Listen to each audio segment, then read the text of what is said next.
So there's something I've always wanted to do. I always wanted to either do a podcast or a series of videos or something where I talk about books that I dig out of discount bins at Comic Cons, because I find tons of books at Comic Cons, and I love the discount bin, the dollar, the 50 cent, the quarter bins. I just love digging through them. And I've always been looking for a place to talk about it. So I've always wanted to do something called, Tales from the Discount Bin. And I'm going to start with this one. I'm going to start with Fantastic Four.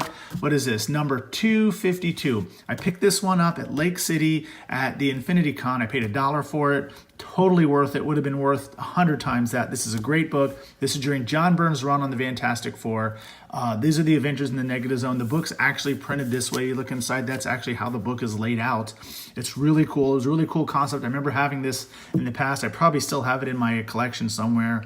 But I picked this up at, like I said, Lake City at Infinity Con because I wanted to show Heidi just how awesome John Byrne was and how cool the Fantastic Four can be. Because yes, the Fantastic Four is cool. So anyways, here's what the book is. The book takes place in this weird planet where there's this giant city with this village living below it. And, bubble yum. And you have these kind of jaundice colored aliens. Great design by John Byrne. They look phenomenal. This one here is about to be sacrificed. This one still loves her. Yada, yada, yada. But something appears in the sky. What is it? Let's see. I can't wait. It is the Fantastic Four. Check it out. Check it out. There they are. But check out that cool Byrne tech. Look at that. That is great. I love the little detail John Byrne used to put into things. There's the Human Torch, Ben Grimm the Thing, Sue Storm the Invisible. I think she's still the Invisible Girl at this point. They're taking a look around, and what's this? Ping! Something gets Reed in the leg, and he's knocked out. Oh no, Reed! Oh! It's these jaundiced aliens that have come to attack, but they're messing with the Fantastic Four. Sue quickly knocks them out. Battles ensuing. Look at Ben. He just got them all. He's going to give them a toss. But then old crone lady comes up. Look at this. Look at her. That is a creepy looking lady, I tell you. So this creepy old lady, who we'll just call Madam Exposition, decides to reveal the entire story of this race where they used to live in the city. And look at that. Advanced Dungeons, or just regular Dungeons and Dragons.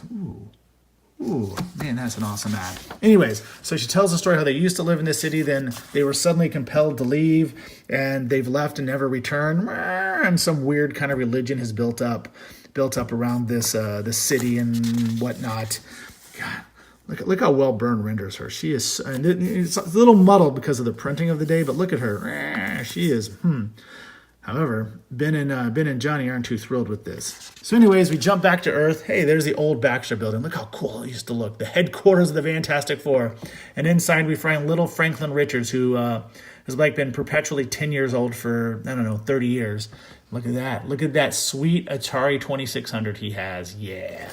So anyways, Annihilus shows up. I don't know how. I don't know why. He's upset. He's angry. He goes after Franklin, and he says this. But yes, I sense you have somehow lost your cosmic spawn powers. Then Annihilus has no need to fear you. This happens in Fantastic Four 245. I'm going to see if I can dig that out or find it in a discount bin somewhere. I want to know what this is all about. Franklin had some cosmic powers. He's kind of always has cosmic powers here and there.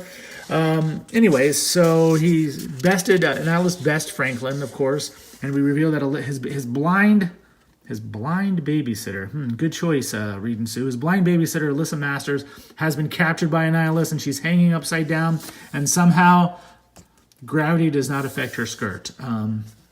Whatever, it's the 80s. They have to be keep things covered. So anyways, back on Jaundice Planet, they're about to sacrifice this lady to the city. Ben and Johnny get wind of it. They're not happy. They go into action.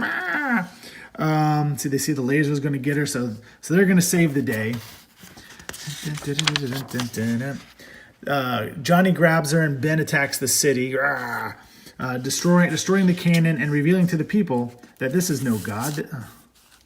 Apparently have weight problems on this planet too. That this is no god. This is just a construction, and it kind of fuels a rebellion, and people are going to rush inside. Meanwhile, looks like, and hope this isn't how Reed wakes up all the time, but Reed wakes up and quickly goes to stop his friends from causing any damage, but it's too late. Inside the city, they're tearing it apart. They're ripping it to shreds, and this is no good here. This is bad news because Reed shows up.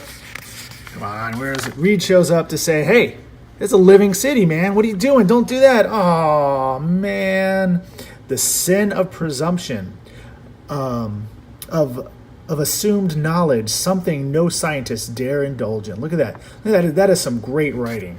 I tell you, John Byrne was on point with this book, with the art and the writing. It's great. It's kind of a very Star Trekian story where you have an alien, you have this kind of alien city that's actually alive, and that people kind of worship it. I think this may have actually happened on Star Trek at one point. But it ends with this great line: "We have learned the first lesson of the negative zone. Nothing can be taken as what it appears to be." And then next time, The Quest. Yes, this was a great book. I highly recommend anybody who's never checked out John Byrne's Fantastic Four run. This is a good place to start, actually. It's a good starting place for the Fantastic Four, but you should, anybody who's a fan of comics, I recommend going and finding trade paperbacks or back issues of the Fantastic Four during Byrne's era. It is, in my personal opinion, it is the best era for the Fantastic Four, even better than Stan and Jack. I know that's kind of sacrilegious to say, but I still think in the entire run of the Fantastic Four, John Byrne killed it. Like I said, this is book 252. I'm probably going to see if I can find a discount bin book for 253, or maybe I have it in my collection and dig it out and see what happens next. I'm curious. I hope you like this. This was just kind of a fun little flip through the book. I wanted to tell everybody kind of about this story. This is a great story, and tell you how much I love this book, and I highly recommend Byrne's run. Hopefully the new Fantastic Four series that Marvel's launching next month, the month after, is going to be at least half as good as this. If it's half as good as this, it'll be better than any comic on the shelf right now. In closing, let me tell you that we are going to be at Gotham City Pizza, June 30th. I'm going to be there with Michael Duran. We're going to be signing copies of his book, Sugar Boogers, Issue 3. It's coming out. This is an exclusive for Gotham City, so make sure you come by Gotham City Pizza in Ormond Beach, Florida.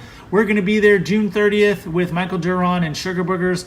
Visit CosmicTimes.net, go to our events page, and find out more information. And that's about it. So let me know what you thought about this. If you've read this book, let me know. Let me know your thoughts on it.